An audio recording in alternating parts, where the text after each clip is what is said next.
For the next competition, ano yung mga stand out sa inyo? Are you Team Canada or Germany? Bibilang akong tatlo. 1, 2, 3. Germany! Okay, Germany. Germany, bakit Germany sa'yo? Kasi po mas maganda yung pinali para sa akin. Pinali sa'yo? Sa'yo. Ganun din po. Same lang. Sa'yo? Mas makapal po yung yung pinali. Okay, so yan. Silang tatlo, Germany. Thank you. Okay, ma'am, for tonight's competition, sino yung nag-stand out sa'yo? Are you Team Germany or Team Canada? At bakit, ma'am? At first, Canada, of course, parang nabigyan ng upper hand kasi first siya na perform. But nag-stand out talaga really is Germany kasi mas synchronize yung music sa pag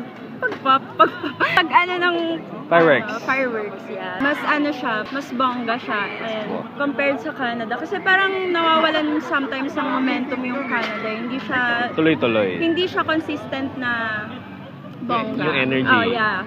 Unlike sa Germany na bongga from the beginning up to the last.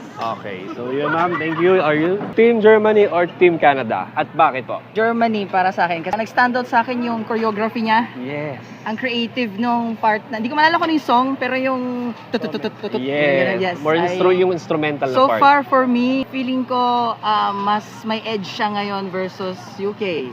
Mas creative siya and I think the UK is losing its magic.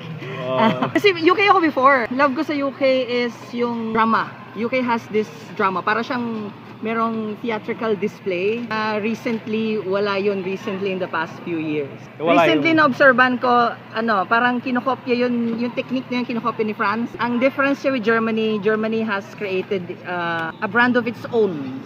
Na yung creativity niya stands out versus yung theatrical display ni UK. So feeling ko dun mo siya nakilala. Yes, oo. This year Germany.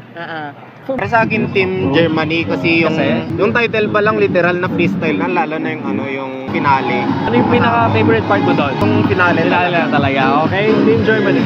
For me, Team Germany. Kasi sobrang synchronized nung music nila sa fireworks nila. Kasi superb talaga. Parang trademark na talaga ng Stepes. Ito taon-taon, ganun na lang sila lagi. Sure. So, for the past 3 years na napapanood ko 3 years na, sir. Yes. So, ano yung favorite part mo? Definitely the finale. Finale talaga. Galing. Laging iba-iba yung finale nila. Iba-iba talaga yung binibigay nila tuwing wala kang makikita ng bahid na like kamukha nung last year. Yes, sobra. Ngayon ibang-iba from last year din. So, last year sobrang liwanag, ngayon sobrang ingay. Yes. Sobrang makulay din. Yan. Team Germany, sir. Team Germany, no question. Okay, bakit? Actually, ang hirap sabihin nung una kasi it was a close decision between Canada and Germany. Not until yung middle part ng Germany. Ang ganda ng pagkaka-orchestrate ng comments nila and hanggang yung finale, grabe. Diretso. Okay, so another Team Germany. Okay, for tonight's competition, ano yung mas nag-stand out sa inyo? Are you Team Canada or Team Germany? Ikaw muna, sir. Team Germany kasi yung fireworks nila Synchronize. synchronized. How about you, ma'am? Same with him po, Team Germany. Team Germany.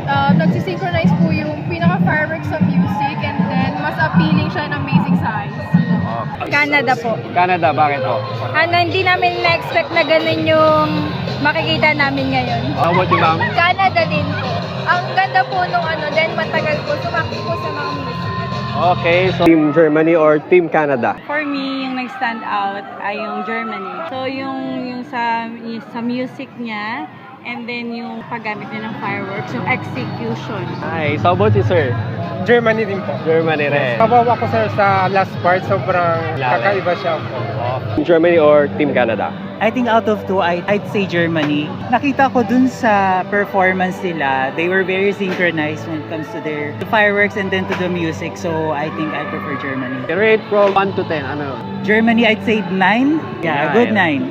Okay, so sino po yung nag-stand out sa inyo? Are you Team Germany po or Team Canada? Team Germany. Talagang maganda eh. Ano yung favorite part niyo po doon sa Germany? Yung parang pinaka-pinali. Finale talaga. 1 to 10, ano yung finale?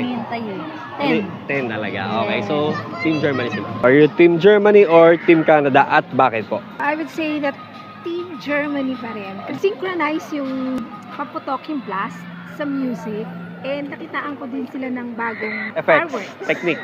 Techniques, yes. And talagang yung synchronicity ng paputok and music, andun talaga. So, Germany. Germany Pero, talaga. kudos din sa Canada kasi may mga bago din sila. Okay. Team Germany or Team Canada? Germany po. Germany. Okay, bakit po Team Germany kayo? Basta pasabog medyo inaantok-antok na kami kanina. Tapos nung nag-Germany na, boom. Parang yung fireworks parang lumalapit sa akin. Yung gano'n yung FX. Standing. Wow. Standing, wow! English. Okay, so Amazing. Team Germany po kayo parehas. Yes. Okay, thank you po. Team Germany or Canada at bakit po? Yung Team Canada. Kasi marami siya pinakitang colorful siya as compared sa Germany and marami siyang iba't ibang variety na hindi ko Effects. nakita sa Germany sa Effects. effects. Yun naman, yun yung main reason and maganda lang sa Germany is yung finale talaga. Okay. The end, Team Canada Team talaga. Canada sila. Canada din. Canada din ba? Kakaiba kasi yung mga yung mga lumalabas na Pyrotechnics. fireworks. Ayan, iba-iba yung effects po talaga. Baby, ano sagot mo? Baby. Wala. Pagsalita. Okay, thank you po, ma'am. Sir. Okay.